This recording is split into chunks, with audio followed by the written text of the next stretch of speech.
I spoke on a podium right around the corner, around the block, 4 years ago in the aftermath of the Parkland shooting.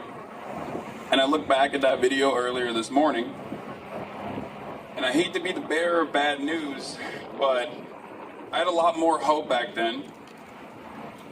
And after repeating the same things in perpetuity over the course of the past half decade, and even longer than that actually, I can't help but sometimes feel hopeless.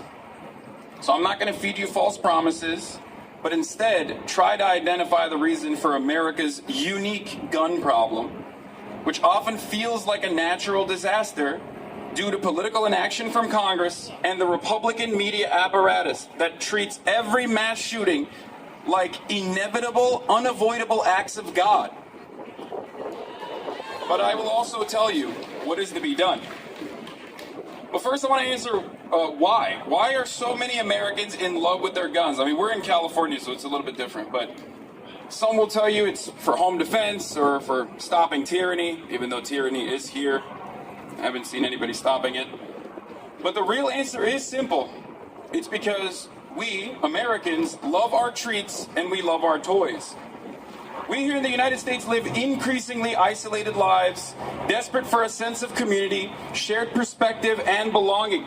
We're alienated from our labor, and we are alienated socially. And in that isolation, we find community in the commodities we consume.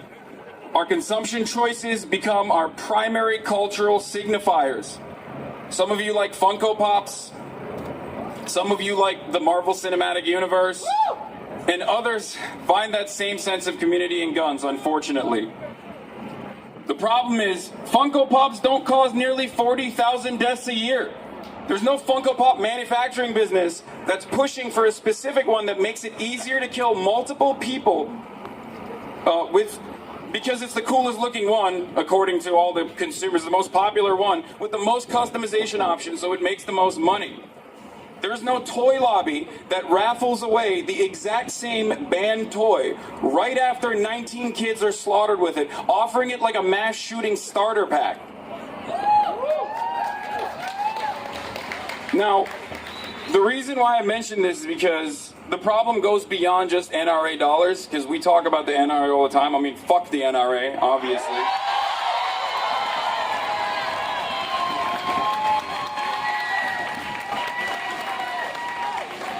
But beyond that, the NRA is mobilizing people effectively. And those are people we can convince. We must focus our efforts in organizing on what unites us, like our shared values in pursuit of a life of dignity and our material interests. Class consciousness and labor organizing is the only solution to the political inaction that comes from both parties. Not just the Republicans, but the Democrats too. Because they will not offer anything but condolences, so we must force them to take the action necessary. Because we've run out of thoughts, we've run out of prayers, and more importantly, we've run out of false solutions. First it was metal detectors, then it was making our schools hardened targets, it was bulletproof backpacks and blankets, then it was a good guy with a gun, then it was more cops at schools, and we saw how well that went. Then it was not enough God, not enough thoughts and prayers, and now it's door control. And look, I feel bad for the Republicans. I mean, sometimes they have to get really creative with it. Like, they do have a tough job. Mass shootings are so commonplace that it's impossible to keep deflecting from the main issue with new false solutions.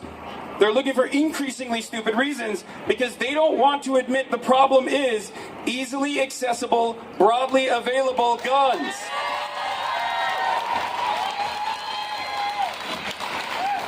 And let me give you an example of how bad it gets. Stephen Scalise is such a slave to the gun lobby that despite being shot in the ass with an AR-15 a couple years ago, he still went on television this past week and defended guns by making a comparison to 9/11, stating, "We didn't ban guns after 9/11.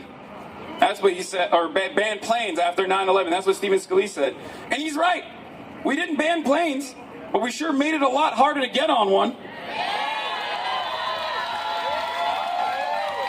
And look, I'm not even advocating for the level of training and restriction to purchase a firearm to meet the standard of a pilot's license. I mean, it would make society demonstrably better.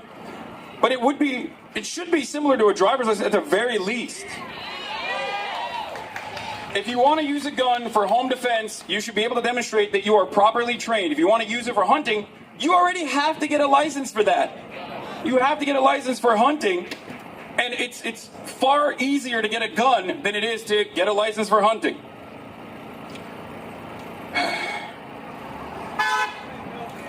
You should be able to undergo mental health evaluations and bring at least 2 character references like comparable OECD nations do if you want to be able to get a gun. I don't think these are outlandish ideas. And look, this might not be very popular here, but I say this as someone who shoots guns regularly in a safe manner, obviously. There's a reason why gun violence is a uniquely American problem, though. We have more guns than we have people in this country. And it's increasingly easy to get your hands on more. And the common sense solutions are simple, and yet politicians can't seem to get anything done because they serve capital rather than the people.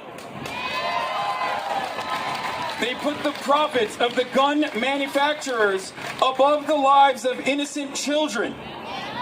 And you have every right to be angry at that and demand change. But without leverage or a mechanism to demonstrate power, we will play this song and dance over and over again.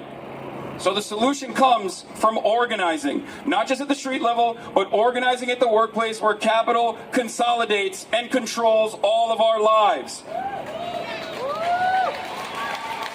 I too feel despair, but I feel better rebuilding the foundation of change for a better tomorrow, and while it might seem so far away, it should not stop you from having the audacity to hope. United we bargain, divided we beg, so I say no more begging. Now, I'm just a dumb Twitch streamer for the most part, but I do have someone very cool coming up right now. His name is Sylvester Ani. He works as a caregiver within the autistic community. He's a teacher who cares. That's what he wanted me to tell everybody. That's how he wanted me to hype him up. But he's done more than that as well. He founded a non-profit organization, The Love We Don't See, to highlight the love within the community through education, social uplift, and advocacy for the eradication of poverty. It's my honor to bring up Sylvester up here now. Thank you.